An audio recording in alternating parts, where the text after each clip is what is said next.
Block. ஐயோ ஐயோ ஏண்டா காமெடி பசங்க பாட்டுக்கெல்லாம் தள்ளி வாங்குறாங்க.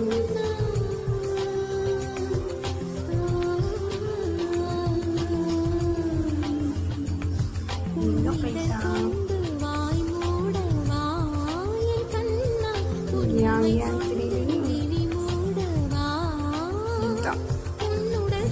அழகா அடிச்சு விடலாம், வந்து அடிக்கலாம். பைத்தியக்கார பைத்தியக்காரன்.